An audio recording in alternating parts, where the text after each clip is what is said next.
అమ్మ అప్ప బావ మరలని చెప్పేసి తిరుగుకుంటాను. అదేనా ప్రజలతో సంబంధాలు పెట్టుకోవడం. నేను విశాఖపట్నంలో చదువుకునేటప్పుడు నేను ఒక ఇంట్లో అద్దెకు ఉండేవాడిని. ఆయన పీతల అప్పారావు ఆయన పేరు. ఉదయం 5 గంటలు లేస్తాడు. అన్ని మంచినీళ్ళ కుళాయిల దగ్గరికి వెళ్తారు. మంచినీళ్ళు నీళ్ళు కారుతానంటే కుళాయిలో. అయినా అక్కడ పోగైన అమ్మలక్కలను ఏమడుగుతాడు, మంచినీళ్ళు వస్తున్నాయమ్మా, బాగా వస్తున్నాయా, దారి బాగానే ఉందా అని చెప్పేసి అడుగుతాడు. అడిగి బాగానే ఉంది అని చెప్పేసి వెళ్ళిపోతాడు. రోజు ఉదయం 5 గంటలకు ప్రారంభమై ఊరంతా తిరిగి పలకరించి వస్తుంది. ఈ సందర్భంలో ఏదైనా వాళ్ళకి సమస్య చెప్పారనుకోండి, సమస్యను తీసుకుంటాడు. వాళ్ళు ఏ సమస్య చెప్తారు? మంచినీళ్ళ సమస్య కాదు, మా బిడ్డకి చదువు సీటు దొరకలేదని, మా ఇంట్లో ఆరోగ్యం బాగలేదు, డబ్బులు లేవని, మా కుల సర్టిఫికేట్ లేదు, రావడం లేదని చెప్పేసి ఆ ఎంఆర్ ఆఫీస్కి వెళ్తే దొంగ సచ్చినట్టు డబ్బులు అడుగుతున్నాడు, లంచం అడుగుతున్నాడు, చేసి పెట్టుకుని ఇట్లాంటి సమస్యలు అనేకం చెప్పేవాళ్ళు.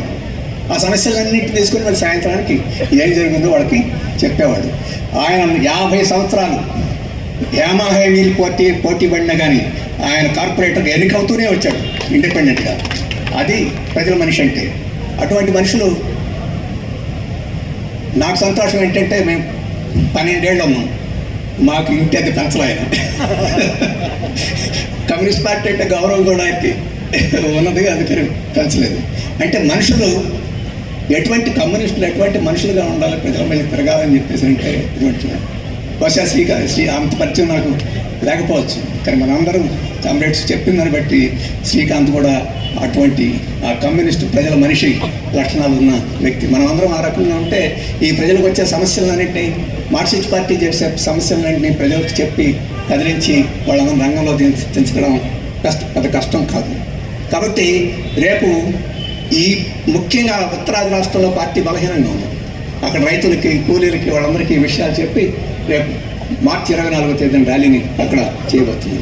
రాష్ట్రంలో కూడా పరిస్థితి, రాష్ట్రంలో విషయాలు ఇంకా మా నాయకులు చెప్తారు. 1-2 విషయాలే చెప్పాను. ఇక్కడ కూడా అనేక సమస్యలు వస్తున్నాయి. ఆ సమస్యలన్నింటినీ మనం తీసుకొని పనిచేయాల్సిన అవసరం ఉంది. అలాగే దేశంలో మరో పరిస్థితి ఏమిటంటే ఈరోజు మైనార్టీలకు రక్షణ లేకుండా పోతుంది. ఇక్కడ కూడా గణనీయంగా మైనార్టీలు ఉన్నాయి. ఇక్కడ కమ్యూనిస్ట్ ఉద్యమం ఉంది కాబట్టి ఆ మైనార్టీలకు రక్షణ దొరుకుతుంది. కేరళలో కమ్యూనిస్ట్ ప్రభుత్వం ఉంది, కమ్యూనిస్టులు బలంగా ఉన్నారు కాబట్టి అక్కడ మైనార్టీల మీద ఒక్క ఈగ కూడా వాలకుండా అక్కడ కాపాడగలుగుతుంది. కానీ ఈరోజు బీజేపీ, మోడీ ఉన్న ప్రాంతాల్లో చూడండి. ఒక్క ఉదాహరణ చెప్తాను. మన ఇక్కడ సమ్మక్క జారక్క జాతర జరిగింది. ఆ జాతర దగ్గర ఒక ముస్లిం ఆలీ అని చెప్పేసి ఒక ముస్లిం అయినా అక్కడ ఒక స్వీట్లు అమ్ముకుంటున్నాడు. ఆర్ఎస్ఎస్ వాళ్ళు వెళ్ళి, నువ్వు ముస్లింవి ఇక్కడ స్వీట్లు అమ్ముతావా? ఈ జాతర హిందువులది. అది హిందువుల జాతర కాదు, గిరిజనుల జాతర. ఆ గిరిజన దేవతల వాళ్ళు మతంతో, కులంతో నిమిత్తం లేకుండా అక్కడ పోయి పూజలు చేసుకుంటుంటారు. అటువంటి చోట వచ్చి నువ్వు ఇక్కడ స్వీట్స్ అమ్ముతావా? ముస్లిం స్వీటు, హిందూ స్వీట్లు కూడా ఉంటాయా?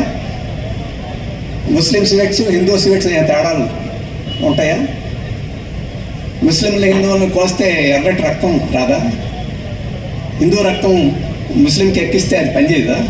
ముస్లిం రక్తం హిందువులకి ఎక్కిస్తే అది పనిచేయదా? నువ్వు హాస్పిటల్లో చేరినప్పుడు ఎవరి రక్తం ఎక్కిస్తున్నారో నీకు తెలుసా? దళితుడి రక్తం బ్రాహ్మడికి ఎక్కించట్లేదా? బ్రాహ్మణ రక్తం ఇంకోటికి ఎక్కించట్లేదా? ఇవన్నీ.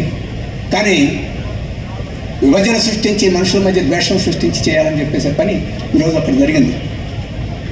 అలాగే ఉత్తరాఖండ్లో దీపక్ అనే ఆయన జిమ్ నడుపుకుంటున్నాడు.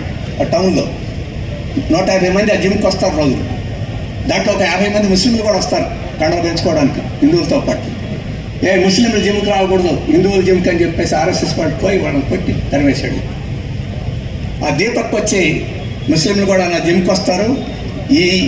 ఈ యంత్రం, ఈ డంబెల్స్, దానికి ఏం మతం లేదు, ఈ మిషన్కి దానికి ఏం మతం లేదు, దీనికి వెయిట్స్కి ఏం మతం లేదు, హిందువు పట్టుకున్నా ముస్లిం పట్టుకున్నా బరువే, ఎవరెత్తినా కండ పెరుగుద్ది, కాబట్టి మేము ఒప్పుకోము అని చెప్పేసి ఆయన అడ్డం తిరిగాడు. అడ్డం తిరిగితే ఆ జిమ్ని బాయ్కాట్ చేయమని చెప్పేసి పిలిపించారు. ఆ జిమ్కి వెళ్ళే హిందువులందరూ బాయ్కాట్ చేశారు, ముస్లింలే వెళ్ళారు. వెంటనే సిపిఎం ఎంపీ బ్రిట్టాస్ గారు అక్కడికి వెళ్ళి 1000 రూపాయలు సగ్గత్వం కట్టి, ఆయన ఎక్కడో కేరళలో ఉంటాడు, నేను మీ జిమ్కి వచ్చినట్టే రోజు మీ ఫీజు కడతానే ఉంటానని చెప్పేసి నీ జిమ్ ఆగేదానికి అవకాశం ఉండకూడదు అని చెప్పేసాడు.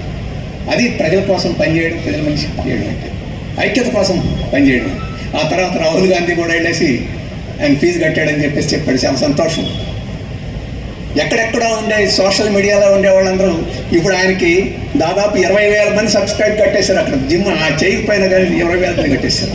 అది భారతదేశం అంటే. హిందువు లేదు, ముస్లిం లేదు, క్రైస్తవులు లేదు, ఎవరైనా మనం అందరం ఈ భారతీయులు ఈ ఐక్యం అని చెప్పేసి. బీజేపీ వాళ్ళు ఏం చెప్తారు, మనమందరం భారతీయులు, మనంతా వందే మాత్రం ఉంటుంది. అంటే వందే మాత్రం భారతీయం అంటే ముక్కలుగా చేసి ఎవరిని వాడిని తప్పులు పెట్టేదా, లేకపోతే వీళ్ళ మధ్య ఏమైనా తంపులు అంటే తగాదాలు తీర్చి వాళ్ళందరం ఐక్యం చేసి మనందరం ఒకటే అని చెప్పడం భారతీయం. నాకు తెలిసిన మేరకు శ్రీకాంత్ మనస్తత్వం అటువంటి తగాదాలను తీర్చి పరిష్కరించి సమస్యలు ఉంటే వాటిని అన్నింటిని తగ్గించి ఐక్యం చేసే మనస్తత్వం శ్రీకాంత్. అటువంటి వాళ్ళు నిజమైన భారతీయులు తప్ప తంపులు పెట్టేవాళ్ళు భారతీయులు కాదు. ఈరోజు అటువంటి భారతీయులంగా మనం అందరం ఉండాలి, ఐక్యమత్యంతో ఉండాలి. ఇటువంటి వైషమ్యాలు సృష్టించే ప్రభుత్వం ఈరోజు మోడీ గారి నాయకత్వం దేశంలో ఉన్నది. అందుకని దాన్ని మనం ఎదిరించాల్సిన అవసరం ఉంది. ఈ సందర్భంలో ఇంకా అనేక విషయాలు చెప్పుకోవచ్చు, కానీ నేను చెప్పదలుచుకుంది మనం అందరం ప్రియా మార్గం పట్టాలి.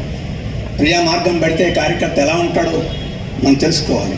శ్రీకాంత్ లాంటి లక్షణాలను మనం అలవాటు చేసుకోవాలి. అప్పుడు పార్టీ ఇచ్చే కర్తవ్యాలను మరింత మాత్రమైన కర్తవ్యాలుగా మనం పరిష్కారం చేసుకోగలం. పోరాటాలను కూడా ఉధృతం చేసుకోగలం. మనం ఏ పోరాటానికి పిలిపించినా మన మీద నమ్మకంతో ప్రజలు మన దగ్గరికి వస్తారు. ఈరోజు ప్రపంచ పరిస్థితులు, దేశ పరిస్థితులు అంత సజావుగా ఏమీ లేవు. కార్మికులకి ఇప్పుడు మన దళవాయిలకి నాయకుడిగా ఉన్నాడు, బిల్డింగ్ వర్కర్స్ నాయకుడిగా ఉన్నారు. ఆ రకంగా ట్రేడ్ యూనియన్ ఉద్యమానికి శ్రీకాంత్ ఈ టౌన్లో నియమించారు. ఇప్పుడు దేశంలో మోడీ గారు తెచ్చిన నల్ల చట్టాలు, లేబర్ కోడ్స్ మూలంగా కార్మిక హక్కులని కాపాయబడుతున్నాయి. ఇప్పుడు చెప్పారు ఇక్కడ మార్కెట్ ఉందని, మన వాళ్ళు చెప్పారు 50 కోట్లు పెట్టి మార్కెట్ని ఇంకా అభివృద్ధి చేశారు మన వ్యాపారస్తుల కమిటీ అని చెప్పారు. చాలా సంతోషమైన విషయం. కానీ ట్రంప్ గారి మూలంగా ఈ మార్కెట్లు ఎప్పుడు ఎగిరిపోతాయో తెలియదు. ఎగిరిపోతాయి అంటే కూలిపోవు. ఇవన్నీ వెంటనే ఎప్పుడో అమెజాన్ వాటి గోడౌన్లు అయిపోతాయి, ఎప్పుడో వాల్మార్ట్ గోడౌన్లు అయిపోతాయి, ఎప్పుడో రిలయన్స్ వాడి గోడౌన్లు అయిపోతాయి. అయిపోవని మీరు అనుకోవద్దు. మన చంద్రబాబు నాయుడు గారి డైరీ సంస్థ హెరిటేజ్ ఉందా, ఆ హెరిటేజ్ వాళ్ళు ఫ్రెష్ అని, ఏం ఫ్రెష్, ఏదో ఫ్రెష్ అని నడిపేవాళ్ళు, ఇప్పుడు నడపలేక అమ్మేసుకున్నాడు పెద్ద కంపెనీలకి. అందుకని మనకు కనపడే ఇక్కడ చిన్న చిన్న పెట్టుబడిదారులు ఇటువంటి వాళ్ళందరూ వాస్తవంగా పెద్ద పెట్టుబడిదారులు కాదు. వీళ్ళందరూ ఎప్పుడో ఎవరికో అమ్మేసుకోవాల్సిన పరిస్థితికి తీసుకొస్తారు. ఇప్పుడు చిన్న చిన్న డాక్టర్లు ఉండేవాళ్ళు, మనకి భార్యాభర్తలు డాక్టర్లు, ఆసుపత్రులు నడిపేవాళ్ళు, పేదవాళ్ళకి కొద్దిగా గొప్ప చౌకగా చేసేవాళ్ళు. అటువంటి వాళ్ళు ఇప్పుడు బతకలేని పరిస్థితి వచ్చింది. పెద్ద పెద్ద కార్పొరేట్ ఆసుపత్రులు వచ్చింది. ఇంతకుముందు చిన్న చిన్న పాఠశాలలు కొంతమంది నడిపేవాళ్ళు. ఆ చిన్న చిన్న పాఠశాలలు కూడా ఇప్పుడు బతకగలిగిన పరిస్థితి లేదు. చైతన్యలు, నారాయణలు ఇట్లాంటివన్నీ వచ్చేసి అవన్నీ అయిపోయినాయి. కాబట్టి ఈరోజు చిన్న వ్యాపారస్తులు, ఒక మాస్తం పారిశ్రామికవేత్తలు ఇటువంటి కూడా బతకలేని పరిస్థితి వస్తుంది. ఇటువంటి విధానాలు ఈరోజు ఉన్న నేపథ్యంలో మనం ఉద్యమాలని, పోరాటాలను ఉధృతం చేయాలి. ఆ ఉద్యమాలని, పోరాటాలను ఉధృతం చేయాలంటే మనం ప్రజల మధ్యన నిరంతరం నోట్లో నాలుకలాగా వాళ్ళ మధ్య ఉండాలి, పని చేయాలి. ఇప్పుడే నాగేశ్వరరావు గారు చెప్పినట్టు రాబోయే కాలంలో రాజకీయ కర్తవ్యాలు కూడా వస్తున్నాయి. మున్సిపల్ ఎన్నికలు కూడా, కార్పొరేషన్ ఎన్నికలు కూడా రాబోతున్నాయి. అప్పుడు ప్రజలకి నిజమైన సేవ చేసేవాళ్ళు ఎన్నిక కావడం అవసరం. అటువంటి నిజమైన సేవ చేసేవాళ్ళు కాబట్టే ఈరోజు శ్రీకాంత్ వాళ్ళ కుటుంబంలో చాలా దీర్ఘకాలం నుంచి కార్పొరేటర్లు ఎన్నికై ప్రజాసేవ చేస్తున్నారు. ఈ మున్సిపల్ కార్పొరేషన్ చంద్రబాబు గురించి, సేవల గురించి మనకు తెలుసు. ఆ తర్వాత నాయకులు అనేక మంది ఈ మున్సిపల్ కార్పొరేషన్లో ప్రజల తరఫున నిలబడి వారి సమస్యల కోసం సేవలు చేశారు. అటువంటి పద్ధతిలో మళ్ళీ మనం ప్రజల తరఫున నిలబడి ఉద్యమాలు, పోరాటాలు చేసి సమస్యలు పరిష్కారం చేసుకోగలిగిన వాళ్ళని మనం కార్పొరేషన్ ఎన్నికల్లో కూడా మనం ముందుకు తీసుకెళ్లాల్సిన రాజకీయ కర్తవ్యం ఉంది. ఈ కర్తవ్యాలన్నింటినీ మనం దృష్టిలో పెట్టుకుని మనం శ్రీకాంత్ యొక్క సేవల్ని, ఆయన యొక్క పట్టుదలని, ఆయన రాజకీయ కృషిని మనం ఈరోజు జ్ఞాపకం చేసుకుని ఆయనకి నివాళులు అర్పిస్తున్నాం. ఆయన మార్గాన్ని, ప్రజా మార్గాన్ని మనం ముందుకు తీసుకెళ్దామని చెప్పేసి ఈరోజు మనం ప్రతిజ్ఞ చేయాల్సి ఉంటుంది.